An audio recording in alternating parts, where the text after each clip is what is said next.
Papo Residência. Olá, sejam muito bem-vindos e bem-vindas. Até a pandemia que me forçou a mostrar um pouco mais da minha rotina e como elas mudaram o acesso ao mundo do trabalho. Muito bom, gente. Uma aula, a gente conversa, uma aula. Papo Residência, o podcast do curso de residência em jornalismo da Rede Gazeta. Nesta temporada, o tema é diversidade. Olá, sejam muito bem-vindos e bem-vindas. Eu sou a Maíra Ferrari. Eu sou Milene Celestino. Esse é o episódio número 1 do Papo Residência, uma série de podcasts produzidos e apresentados pelos alunos do curso de residência da Rede Gazeta. O episódio número 0 apresentou os 10 residentes, contando um pouco da diversidade do nosso grupo. Agora, nós vamos entrar para valer no tema da nossa série. Este ano, a gente vai debater sobre diversidade. E, para começar, o assunto de hoje é dicionário de palavras preconceituosas.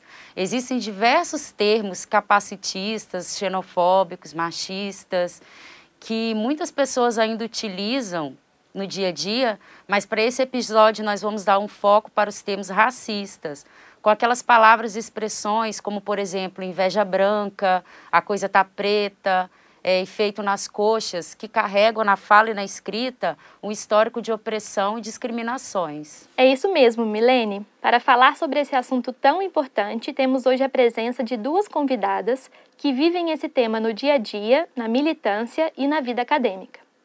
A Heloísa Ivone da Silva é doutoranda em Educação na UFES.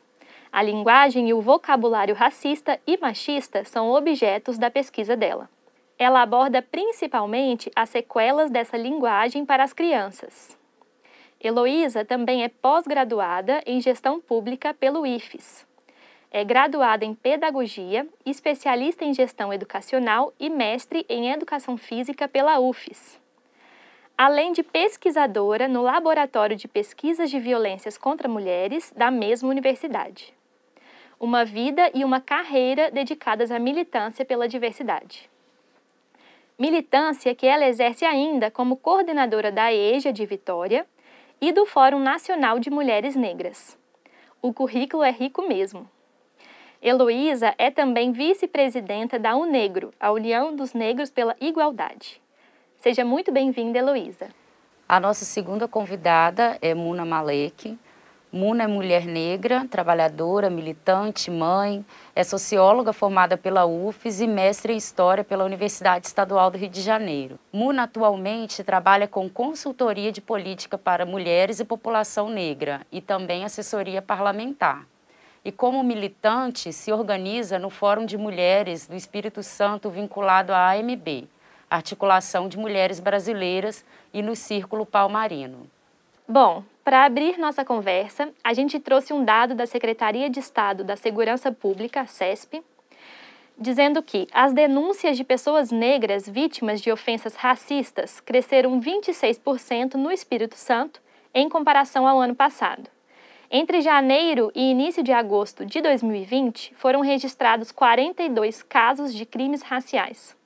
Em 2021, esse número subiu para 53 no mesmo período. Muna, e também fica à vontade, Heloísa, para responder também. A gente direcionou algumas perguntas, mas vocês podem também responder qual das duas vocês quiserem, tá? Muna, esses dados significam o que, na sua opinião? O racismo está aumentando ou as pessoas estão percebendo mais as ações preconceituosas e denunciando mais? Primeiro, agradecer por esse espaço, dizer da felicidade de estar aqui. É sempre muito bom poder falar de população negra, poder falar de racismo e poder tratar esses temas principalmente para o público maior, né, que não está organizado, não está na militância, para estar entendendo melhor do que a gente fala quando a gente fala em racismo no Brasil. Queria começar dizendo que o nosso país é um país que ele se estrutura a partir de duas questões que são fundantes, né? A primeira delas é o racismo estrutural, e aí o racismo estrutural revestido no Brasil enquanto democracia racial, e a outra questão que é o branqueamento da população. Então, historicamente, no Brasil, o que a gente assiste, desde a entrada dos primeiros negros e negras que foram trazidos na condição de escravizados, são essas duas políticas, né, e que vão tomar áreas de sofisticação, principalmente nos anos de 1930. E aí, quando Gilberto Freire, né, sociólogo, e não somente Gilberto Freire, mas principalmente ele, vai dar maior interesse, maior desenvolvimento às ideias da democracia racial.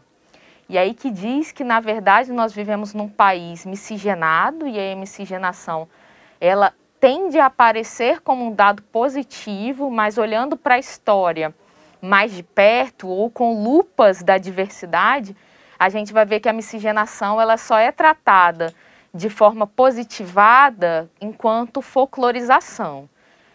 Carnaval, propaganda exterior, mas a miscigenação ela tende a ser um dado historicamente construído enquanto uma questão a ser evitada. E aí que a gente vai cair numa política de branqueamento, né? A gente teve estratégias colocadas por universidades, inclusive, por centros de excelência da ciência, instituições médicas, engenheiros, políticos, e que criaram um comitê eugenista, né? Portanto, um comitê que colocava a raça branca como superior e que previa, se não estou enganada, até o ano de 2012, que não existiriam mais pessoas negras no Brasil. Felizmente, eles estavam enganados, né? E a nossa presença aqui é uma prova disso, mas que mostra como a miscigenação, na verdade, ela era algo ruim para a sociedade, né? O meu mestrado foi sobre imigração, e quando a gente vê as políticas de imigração que foram colocadas a cabo no Brasil, na verdade, nem italianos, nem alemães foram os primeiros, né, a serem benquistos no Brasil. A política imigratória ela era muito voltada à europeização do país, mas a partir de uma lógica sempre de branqueamento. E aí muitas aspas para a gente abrir essas expressões, mas para limpar a população do mal, do algouro que a população negra e indígena tinha trazido.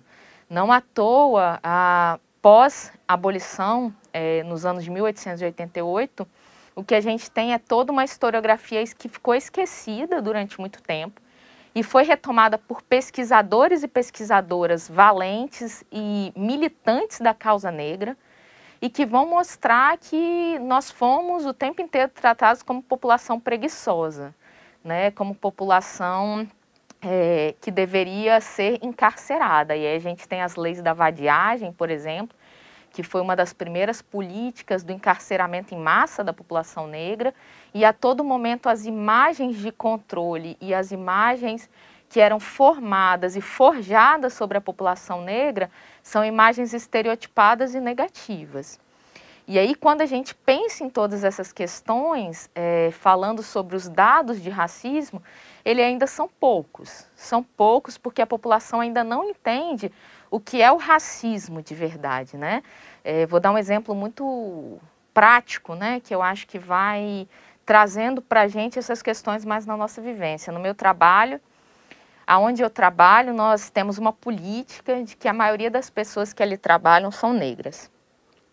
E nós estávamos numa confraternização do trabalho ontem, para ser bem exata, e uma pessoa chegou com uma outra pessoa e falou, olha, ele não queria participar da confraternização, era um homem branco, uma mulher branca, porque o cabelo dele está alvoroçado. E aí a gente, sem entender, 4 pessoas negras ali naquele espaço, aí ela falou, olha, eu vou levar vocês lá na sala tal, porque na sala tal tem pessoas que têm o cabelo alvoroçado. E o meu cabelo é um cabelo crespo, né? Ele não é alvoroçado de forma alguma, ele é um cabelo crespo, é um tipo de cabelo, né? E essa pessoa continuou, insistiu, apesar de nenhuma de nós 3 estarmos rindo ou achando engraçado, porque é uma atitude racista, ela continuou dizendo, elas não têm vergonha, elas não alisam o cabelo, elas deixam assim, meio malucão, né? Tô longe de ser uma pessoa malucona ou do meu cabelo ser alvoroçado. Mas isso, para a maioria das pessoas, e talvez para a maioria das pessoas que nos escutam, não é uma atitude racista, né? Assim como não é racista virar para o meu filho, que é um menino branco, eu sou casada com um homem branco, e ele tem o cabelo mais para liso, né, para ondulado, e as pessoas dizerem para ele que ele teve sorte de puxar o cabelo do pai, né? O que isso está sendo dito sobre a mãe? Ou quando eu estou nos estabelecimentos com ele e as pessoas falam que ele é muito afeiçoado a mim, né? Colocando por si só já uma noção de que eu seria a babá de uma criança branca, né? E a preciosidade da criança branca, enfim, aí a gente desdobra em outras questões. Então, ainda tem pouca denúncia, a gente ainda recorre pouco à justiça, a gente ainda acredita pouco na justiça, né? A gente assiste a uma série de reviravoltas no âmbito jurídico, mas ainda é pouco reconhecido a violência psicológica, a violência estrutural e a violência também, a gente costuma dizer que o Estado é violento. O Estado é violento quando ele não reconhece a necessidade de olhar para a população negra com lentes especiais, a necessidade de reconhecer que as políticas de exclusão a qual a população negra africana e afrodescendente esteve colocada a todo tempo, eles vão mostrar que a população pobre é majoritariamente negra. Como a gente citou aqui no início do bate-papo, o racismo está muito além das ofensas diretas. Está oculto também em várias cenas do nosso cotidiano. As pessoas utilizam, né, palavras e termos racistas sem intenção de ofender algumas vezes, né, mas também por não conhecer esse processo histórico a construção aí que chegou a esse termo, a essa palavra, e isso reproduz, né, muitas pessoas reproduzem esses discursos, né, preconceituosos e racistas.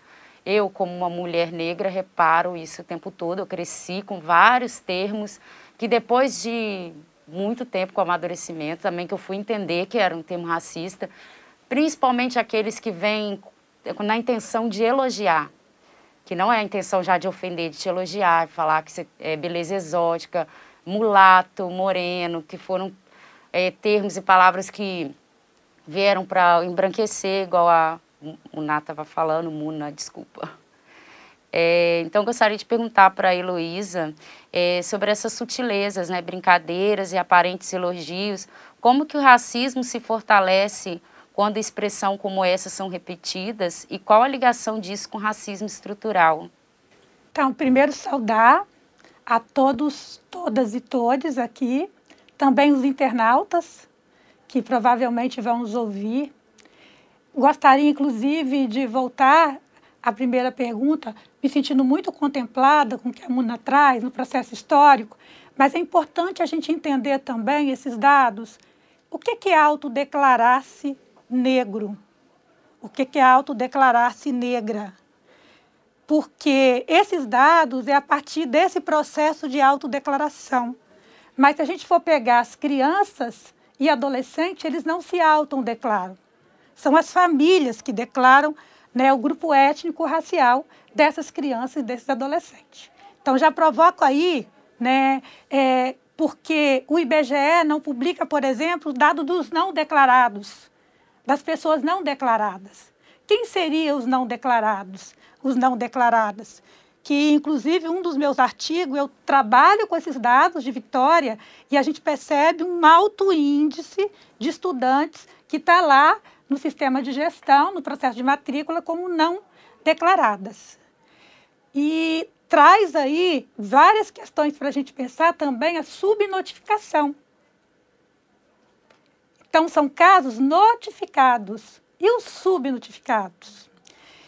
E quando vocês trazem, né, eu vejo que as questões que envolvem o racismo, ela tá muito conectada, está muito estruturada, né, a linguagem, a questão de como eu estou aqui de frente para uma televisão, eu vi ali no máximo 2 pessoas pretas passando. Então, são várias questões que a gente percebe que, historicamente, né, o europeu ele prevaleceu. E, em nome desse prevalecimento, algumas pessoas foram historicamente negligenciadas. Trago o quanto que o processo de escravização, ele não só trouxe danos para a nossa população negra em termos de emprego, de trabalho, mas danos psicológicos. E o quanto que isso, no processo de tradição, a minha bisavó passou para minha avó, a minha avó passou para minha mãe, a minha mãe passou para mim, e se eu não saio desse ciclo, eu vou passar para minha filha e para os meus 2 filhos. Então, nós estamos alicerçados no patriarcado, no capitalismo, no consumismo, né, no machismo. Então, se a sociedade está estruturada, tendo base, para vocês terem ideia, só no século XIII começa a se falar em raça nesse país. Então, eu trago o quanto que esse processo formativo, né, como diria Neuza Santos, o tornar-se, para nós negras e negros, o tornar-se. E para as pessoas brancas que compram essa luta conosco, como que a gente não só, que aí não basta não ser racista, como diria Angela Davis, o que nós estamos fazendo na luta contra o racismo, ou seja, antirracista.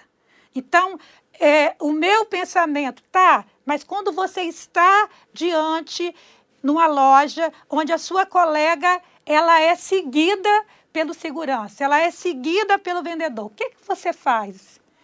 Então, você está numa determinada situação, você ouve alguém falar do cabelo da colega, como traz aqui alguns exemplos na entrevista. O que eu faço? Porque eu não fazer nada é também ser conivente. E há uma estrutura, então, se o racismo ele está presente nas relações, se o racismo está presente na estrutura, ele vai ser reproduzido de diversas formas. E uma dessas formas é a nossa linguagem. E tem termos que as pessoas não percebem. Esclarecimento. O que é o esclarecimento? Agora eu vou esclarecer. Quer dizer, o claro é o bom. O escuro é ruim. O obscurantismo, né? Então, a gente vai perceber o quanto que o preto está sempre no lugar do ruim. Vou deixar claro. Por que não é vou deixar escuro? E o que eu estou trazendo aqui são objetos de estudos que vai se reafirmar principalmente no século XIX.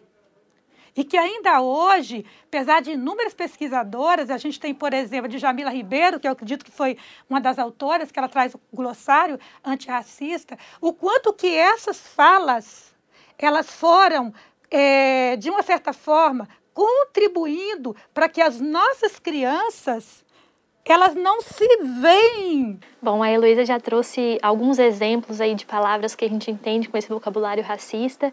Eu queria falar para a Muná também se juntar a gente e trazer expressões, palavras, coisas que carregam esse racismo.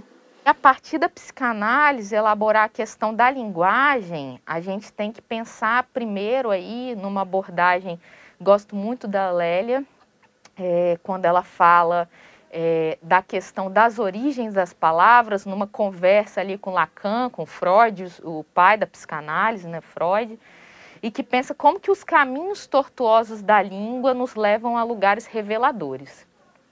E é exatamente isso, né? Porque as palavras elas vão ser sempre mais do que meros enunciados.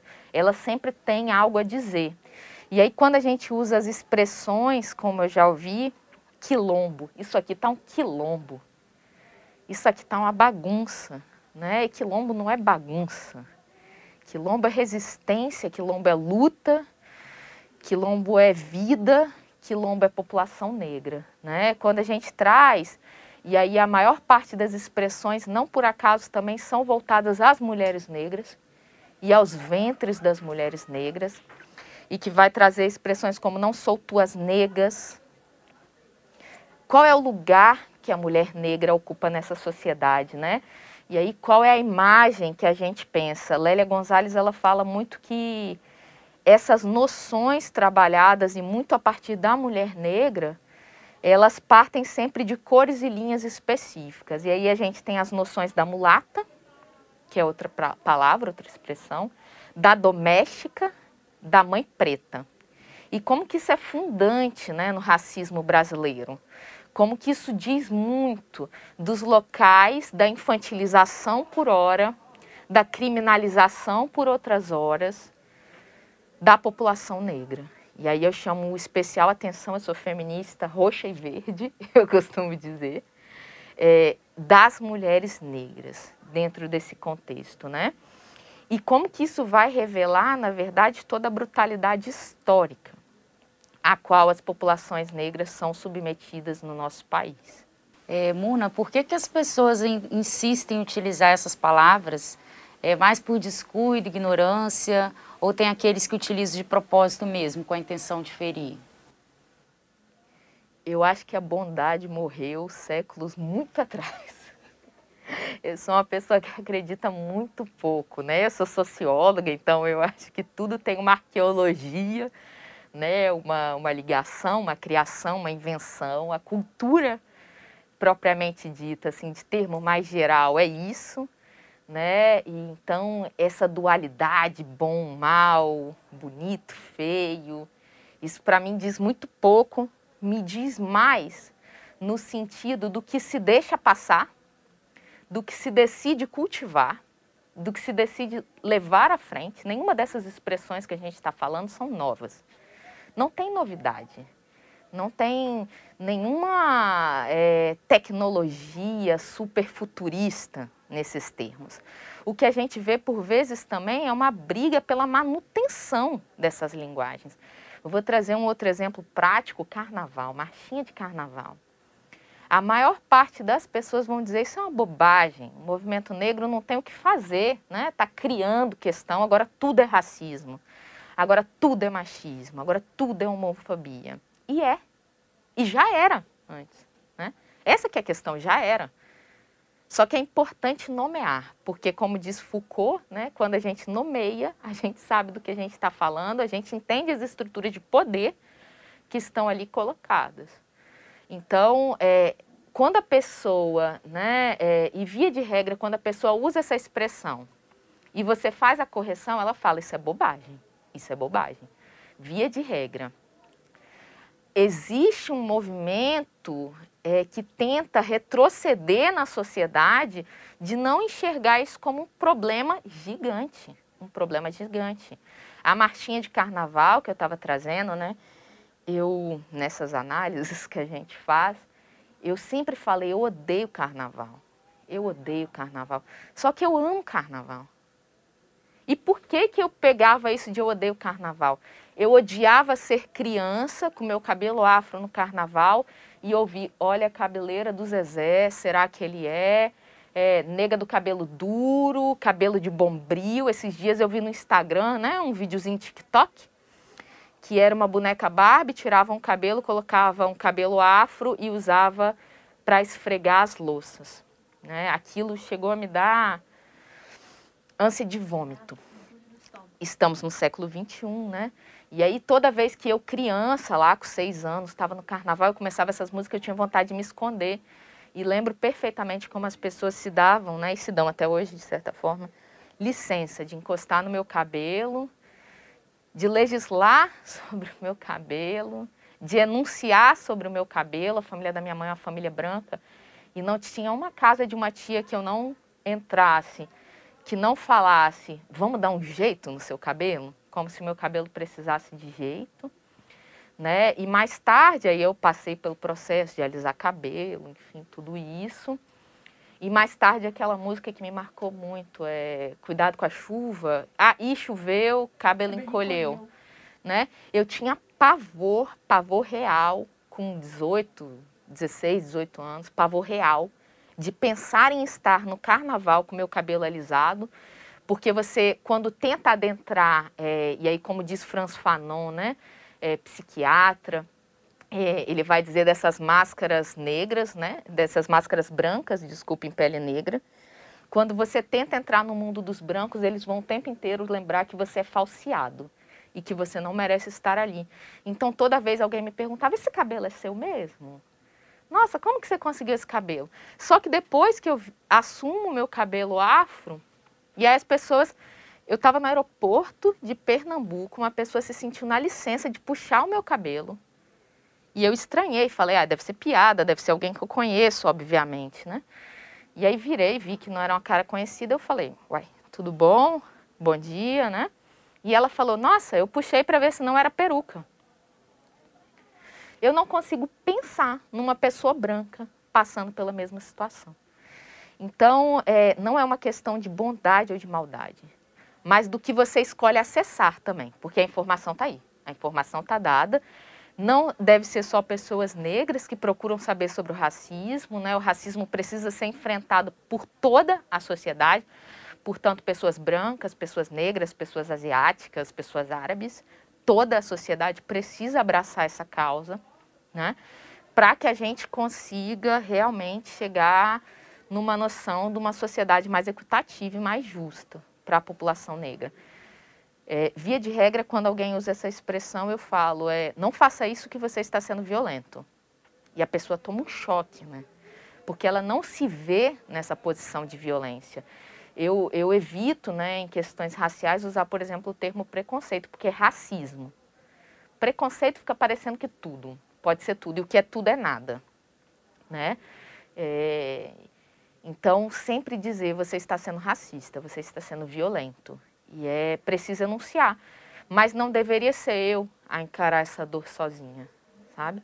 O avanço da sociedade, em todos os sentidos, ele tem que ser uma dor coletiva. Agora, se só dói nas pessoas negras, tem muita coisa errada, né? Nesse sentido. Boa colocação, Una. Muita coisa realmente precisa ser mudada. Agora queremos que você, Heloísa, conte um pouco de sua pesquisa, já que ela aborda como as expressões racistas e machistas afetam diretamente as crianças. O que isso pode causar na vida das crianças? A sociedade perpetua o racismo entre a nova geração? Assim como a Muna, assim como a Muna, eu cheguei a alisar cabelo durante vários anos. E a minha mãe, quando eu e minha irmã era criança, ela pegava o cabelo, ela prendia tanto que me dava dor de cabeça. Então, puxava, fazia um coque, depois uma flor, porque ela não queria que eu sofresse na escola o que ela provavelmente via. E muitas dores de cabeça com aquele cabelo, imagine, puxando, né? Hoje eu dei o cabelo preso. Tem até um slogan que eu gosto muito, solte seu cabelo e prende o seu racismo. Então, eu acho que é por aí, o que a gente tem que prender é o racismo. A questão do preconceito me incomoda muito. Bullying virou modismo e racismo não é preconceito e nem é bullying. E a gente percebe o quanto que o preconceito está aqui nas ideias, né? Quando eu me manifesto, não é preconceito. Conceito é quando está dentro da cabeça. Se tem fala, é uma violência. E aí eu preciso identificar essa violência.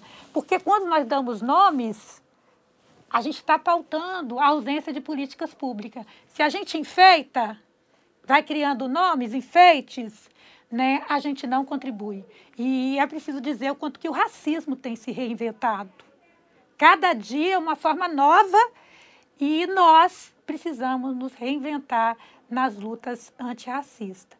São mais de 300 anos do processo de escravização. Então, eu uso a palavra escravização, não é escravidão.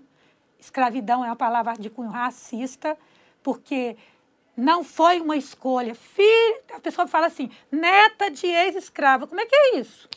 Fala neta, né, de ex-imigrante, ninguém fala isso. Mas com nós sofremos, né, essas questões. E aí, o quanto que a gente vai carregando isso dentro de nós, nos provocando e nos incomodando. Cresço, então, né, já incomodada. Preciso dizer que o lugar que eu mais encontrei o racismo foi a escola. E a gente vê não só na educação infantil, a gente pode falar aqui dos nossos espaços acadêmicos, onde era cabelo de pico, fedida, beiçuda. Então, hoje, né, usar batom vermelho, eu uso batom vermelho para demarcar os meus lábios grandes. O nariz. O nosso país, o racismo é de marca. Então, é a cor da pele e o cabelo. Então, se a gente tenta, né, assumir isso, Eu, inclusive, não uso pele mais clara, eu uso pele com menos melanina ou mais melanina, porque quem tem pele clara é o branco. Nós não temos pele clara. Então, os nossos tons de pele, que é outra palavra racista, né, muitas vezes ele não é aceito. E aí eu falo, eu sou negra de pele preta. E as pessoas falam, mas você não é preta. Depende. O que é preto para você? O que é preto para você? Então, existem tons de pele, né? Há uns anos atrás, que tem a ver com a minha pesquisa, algumas provocações, nós fizemos um trabalho, né?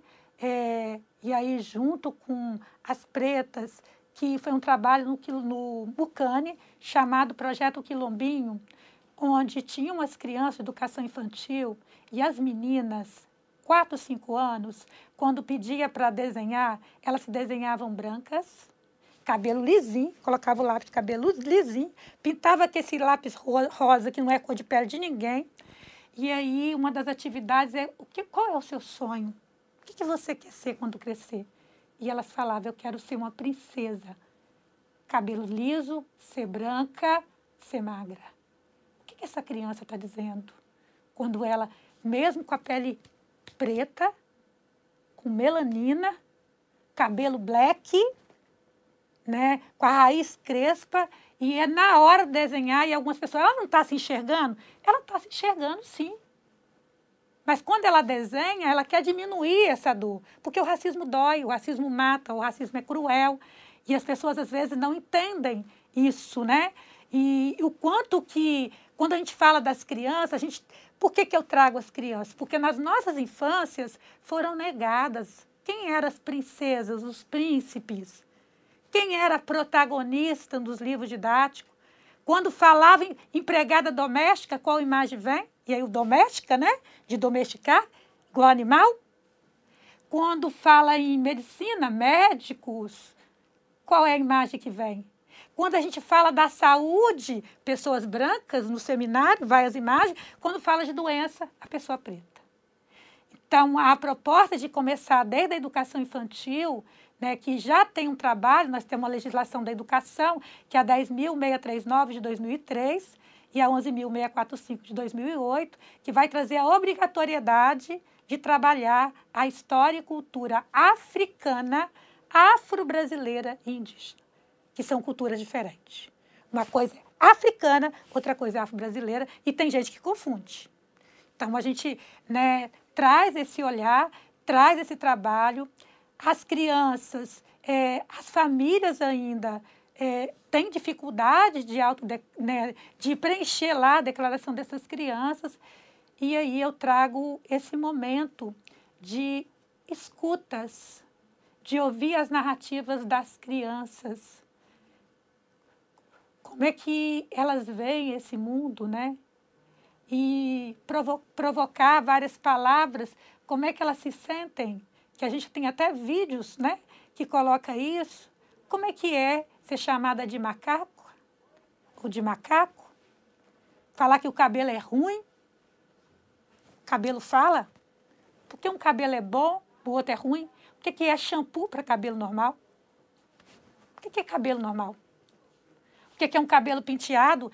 Eu li um laudo de um psiquiatra que colocava que o jovem, a gente estava trabalhando com um jovem, falou que ele tinha problema de autoestima e que ele não se cuidava. E aí ele coloca lá, despenteado.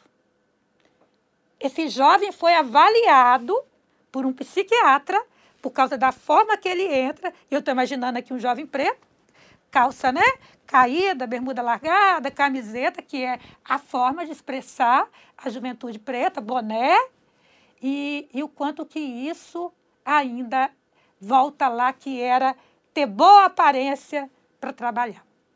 Então, é a escuta dessas crianças, trazendo, né, várias questões para a gente pensar. A gente precisa trazer o quanto que a língua ela é viva. Nós reproduzimos a nossa linguagem o que vivemos. Eu acredito, mais do que a Muna, eu trago uma esperança. Eu trago esperança. Porque eu acredito que algumas pessoas ainda reproduzem sem saber o que está falando. Então, o meu coração ainda tem esperança. E é por isso que eu faço essa pesquisa com a proposta de trabalhar nesses processos formativos de escuta, produzir dados para provocar, né, a questão das políticas públicas. E aí, só para encerrar essa parte, eu queria trazer aqui algumas questões para pensar o lugar que o preto foi colocado e o lugar que o branco foi colocado, que é a questão da nossa língua, né? Que ela permeia toda e qualquer situação humana e ela pode estar junto em qualquer esfera da comunicação. Então, a nossa linguagem, ela reproduz discurso. Então, quando a gente diz, ó, inveja branca, e as pessoas querem dizer que a inveja é boa, se é que existe inveja boa. Denegrir. Mercado negro é um mercado ilegal. Gato preto, azar. Gente, ó, vi gato preto. Se for uma sexta-feira ainda, o lugar que é colocado a mulher negra, esse lugar da sexualidade, né? Cor do pecado. E por que cor do pecado? Porque as relações sexuais, as mais apimentadas, não eram com as esposas. Ia para senzá-las, estupravam as mulheres, as jovens e, às vezes, meninas, crianças negras, que é uma outra pesquisa que eu trago. Sexo, a violência sexual, ela tem cor, ela tem sexo e tem território. E são questões, a pesquisa está em andamento, então são muitas pesquisas juntas, mas a ideia é escutar as crianças e trabalhar na perspectiva da escuta. Agora um questionamento final para vocês duas e uma reflexão também. Vamos falar sobre a busca pela solução. Muna e Heloísa, eu queria que vocês trouxessem a opinião de vocês sobre isso. E podem trazer também outros temas que vocês acham necessários e relevantes que a gente precisa abordar nesse podcast. Então, lembrar, né, o quanto que a nossa língua ela é viva. Então, se traz esses termos de cunho racistas, nós podemos ressignificar esses termos e problematizarmos as nossas linguagens. Então, faço um convite aqui a quem está aqui comigo, me entrevistando, a quem está me escutando nesse momento, né, os internautas e as internautas, que, sobretudo, pensem o quanto que a linguagem ela vai reproduzindo historicamente. Um dos termos que eu trago à provocação é o quanto que as barraqueiras vêm sempre para as mulheres pretas. E vários lugares. Ah, aquela ali é barraqueira. Quando uma mulher branca, né, ela de uma certa forma, ela externaliza, ela está saindo do salto. A fulana saiu do salto. E a preta está fazendo barraco, desqualificando o barraco. Por que é um barraco? Por que as pessoas não fazem mansão? Por que as pessoas fazem barraco? Qual é o sentido do barraco? Lembrar, gente, que o barraco tem barracos limpíssimos, muito bem organizados, e tem mansões com muita sujeira. Então, essa ideia de colocar a bagunça sempre e tentando desqualificar a mulher preta, o homem preto, a gente precisa repensar. Então, o convite aqui é repensar sobre as nossas falas. Serviço de preto. Fulano fez serviço de preto. Quando eu tento desqualificar e dizer que o serviço não foi bem feito. Por que não esse serviço que não foi feito é de branco? E eu estou provocando aqui, não é no sentido da gente transformar a nossa linguagem, trazendo a negritude para o positivo. Sim, é para isso também. É para trazer positivo também, mas para pensar o quanto que o racismo ele traz sequelas não só para as pessoas negras, mas também para as pessoas brancas. Então, a luta, assim como não dá para ser das mulheres, as lutas feministas, tem que ser de todos e todas, a antirracista também. Ó, inveja branca, que eu até já falei, a questão do samba do crioulo doido. Essa casa está uma zona, que era o lugar que as mulheres pretas, historicamente, e que é respeitoso e digno, nós somos donas dos nossos corpos, fazemos o que quisermos, o problema é a imposição, que era colocada na época, então o lugar que algumas mulheres eram colocadas para se prostituírem. Lembrando que aquelas mulheres que optam por ter né? Esse trabalho com o sexo, são as profissionais do sexo, é legítimo e nós precisamos respeitar. Meia tigela, que vem do sentido que os negros, os escravos, trabalhavam em minas. Eu, inclusive, hoje tenho dificuldade de usar ouro. Sou totalmente contra ouro. E aí, outra linguagem, as pessoas falam assim, vamos fechar com chave de ouro. O que quer dizer? Por que a gente não fecha com chave de madeira? Porque o ouro, ele vem a partir de um processo de escravização. E aí, quando os homens negros não conseguiam cumprir as metas, eles eram considerados meia tigela. Outra questão são os nossos hábitos. Eu não sei as meninas aqui mais novas, mas provavelmente as pessoas mais velhas, né, de 40 para frente, nós vamos lembrar o quanto que as pessoas diziam que manga com leite faz mal. Não, e manga com leite faz bem.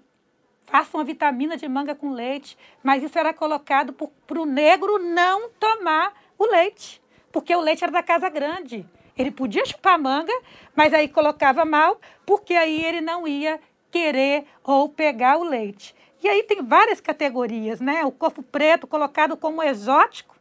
Eu já vivi isso quando eu coloco meus turbantes, faço a trança e coloco toda para cima. Então, esse olhar para o nosso corpo, né, como exótico, criado mudo.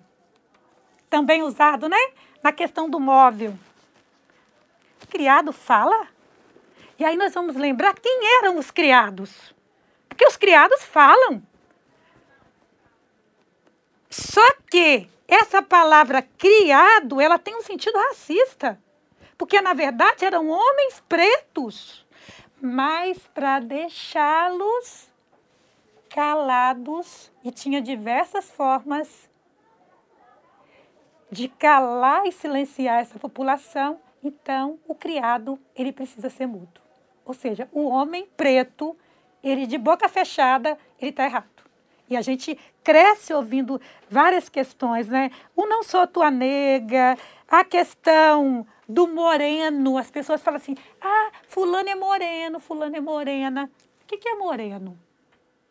Somos morenos, nós somos pretos, pretas, né? Da raça barra cor negra. E tem várias outras linguagens que a gente poderia ficar aqui o dia inteiro lembrando, mas é pensar qual o sentido do que a gente está falando e como que eu estou olhando para esse corpo preto, para essa fala. Algumas pessoas falam assim, fulano está dando voz. Ninguém dá voz para ninguém, nós já nascemos com vozes. Mesmo aquelas pessoas que são, né, que tem a questão da fala, né, que são os mudos, entre aspas, elas têm uma linguagem. Na verdade, elas não são mudas. E aí, então, trazer para a gente o quanto que a gente precisa ressignificar, estudar, eu deixo esse convite. E como mensagem final, já fazendo as minhas considerações, eu acredito sim que a gente dá para mudar esse rumo, dá para fechar esse ciclo de violência. Eu acho que esse trabalho é prova disso. Vocês estarem aqui nos entrevistando é prova disso. A universidade ter vocês para pesquisar sobre isso, a TV Gazeta ter esses corpos pretos aqui dentro, né, falando sobre a expressão racista, é um dos caminhos. O dia a dia, né, a forma com que nós olhamos as nossas crianças negras, porque, e aí provocando vocês, futuras jornalistas, algumas pessoas acham que é só colocar a imagem preta. E eu tenho percebido, gente, que coloca, sabe aquela coisa de incluir para excluir? Coloca, mas lá no cantinho, no final, você tem que quase fazer assim para ler. E aí a gente precisa de protagonismo. Precisamos falar de protagonismo. Então, eu acredito que protagonizando as nossas crianças, os nossos adolescentes, as pessoas jovens, as mulheres adultas, as mulheres idosas, tem uma questão geracional aí. Então, protagonizando, eu acredito que é um dos caminhos, porque se eu perguntar aqui quem é preta, se já foi noiva de festa junina, se já foi rainha. E a gente precisa lembrar que a Chimamanda ela tem um livro, Educando Filhas Feministas, que inclusive ela vai questionar o princesa, que é uma categoria machista, quando a gente chama a outra de princesa. Minha princesinha. Por quê? Porque toda princesa precisa de um príncipe para ser feliz. E nem as meninas brancas, nem as meninas brancas e nem as meninas pretas precisam de homem para ser feliz. Pode também ter, mas a gente tem que criar autonomia para que a gente perceba a felicidade em todos os campos. Então, deixa aqui o convite. Os lugares que nós ocuparmos, vamos protagonizar. E essa luta, ela é de todos, todas e todes nós. Então, precisamos lutarmos e viver um dia de cada vez, dizer que a nossa população ela está adoecida, ela está morrendo e a gente precisa dar oportunidade para essas pessoas viverem. Se combinaram de nos matar, nós estamos combinando de não morrer. Heloísa falou das infâncias pretas, né, das crianças. E aí eu queria, né, falar algumas expressões que eu cresci escutando, né, na casa da nossa família, que às vezes a gente acha que é o lugar que a gente é acolhido, amado, enfim, não que não houvesse amor e acolhimento, mas também um espaço de disputa, né, de conflito. E numa família, né, interracial, aí, numa família de pretos e brancos, como essas disputas se dão. Eu cresci ouvindo, por exemplo, que minha mãe não limpou a raça, porque ela tinha casado com um homem negro, no caso meu pai, e as irmãs dela limparam a raça, porque casaram com homens brancos. Expressões como, neguinha, lembra que você tem um pé na cozinha e você ainda pode voltar para lá, enunciando sempre qual é seu espaço naquela casa, né? Ou então, uma expressão que desde muito criança, essa especialmente me vinha com incômodos que eu não sabia nomear, né? Hoje eu sei, mas que é a Lei Áurea foi escrita a lápis. Não tem nada mais violento do que pensar, né? A Lei Áurea é a lei que, né, libertou os negros da escravidão juridicamente falando, é o maior instrumento que a gente teve. E quando se diz a Lei Áurea foi escrita a lápis, quer dizer que ela pode ser revogada, ela pode ser borrada da história a qualquer momento, né? E isso é muito forte, são expressões que a gente ainda vê no nosso cotidiano. Imaginar uma sociedade para além dessas estruturas, e aí trago sempre a capacidade da gente aprender, né? Gosto muito de uma pesquisadora que é capixaba, arquiteta, urbanista, no momento é doutoranda na FAUSP, a Maria Luísa de Barros, e ela fala em reimagiar. E como que isso é preciso numa sociedade que busca, e aí dentro da ótica da qual eu venho, né, que é uma ótica de revolucionar essa sociedade, não é uma questão de pessimismo, mas uma questão de entender que as bases precisam ser mais mexidas, menos pactuadas, menos endireitadas e mais quebradas mesmo. Rupturas precisam acontecer para a gente revolucionar essa sociedade em busca da sociedade na qual a gente quer viver e produzir e ficar enfim. E dentro desses aspectos, eu me pego muito pensando, esses dias me perguntaram, numa outra entrevista sobre direito à cidade, qual era a cidade que eu queria viver. Eu não sei. Eu não sei. Eu posso dar respostas que são uma cidade justa, uma cidade com transporte, né, com ciclovia, com escola, mas eu não sei, porque ainda a gente vive com mentes colonizadas, com pensamentos que não são nossos.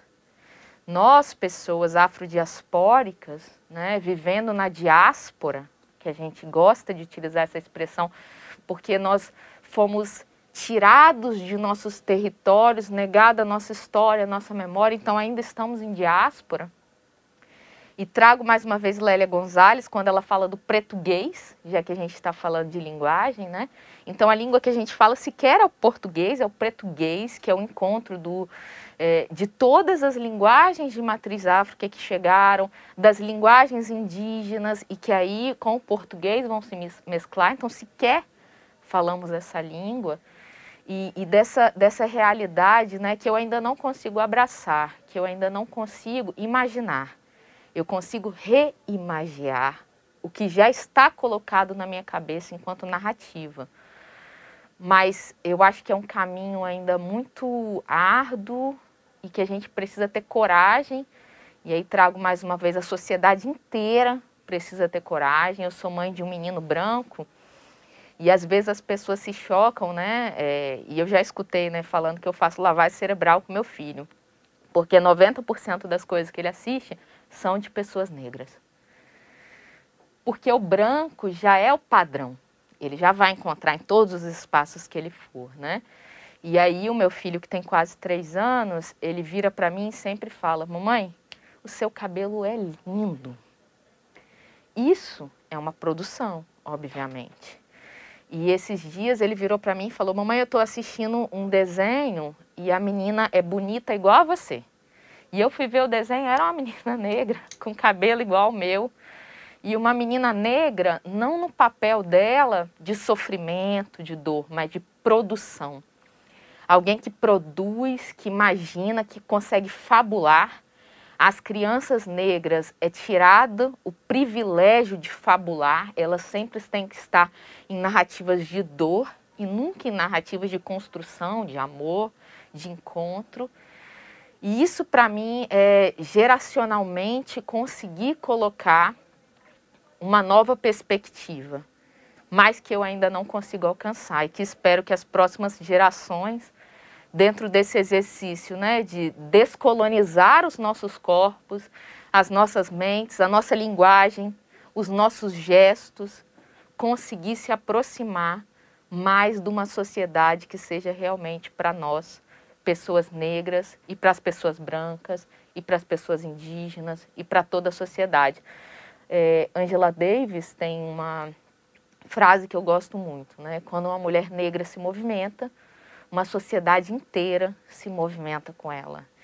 E é exatamente essa noção, né, de que movimentar a sociedade a partir daqueles que estão mais excluídos do espaço, estão mais à margem dos processos, é avançar para toda uma sociedade. Tem um autor, na verdade o Nelson Mandela, ele vai trazer algumas questões para pensar as infâncias. E ele vai dizer que a criança não nasceu odiando ninguém pela cor da pele, ela aprendeu.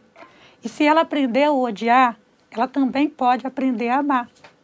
Então, eu acho que uma das apostas é ensinar as nossas crianças a se amar e a amar as outras.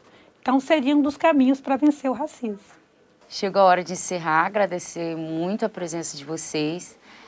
Foi uma conversa enriquecedora, é um assunto, um tema muito necessário, ele tem mesmo que ser debatido. É importante colocar, né, destaque nessas falas dos autores que vocês sugeriram também. Muito bom mesmo, obrigada. Muito obrigada, Heloísa, Muná. Obrigada novamente por ter aceitado esse convite, por ter vindo conversar com a gente. E espero encontrar muito vocês ainda em breve, em outros momentos.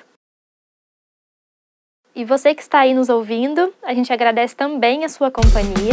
Esse foi o episódio número 1 do Papo Residência, o podcast do curso de Residência em Jornalismo da Rede Gazeta, que nesse primeiro ano de exibição aborda a diversidade. A produção e o roteiro desse episódio são dos residentes Álvaro Guareschi, Maíra Ferrari, Matheus Metzger e Milene Celestino.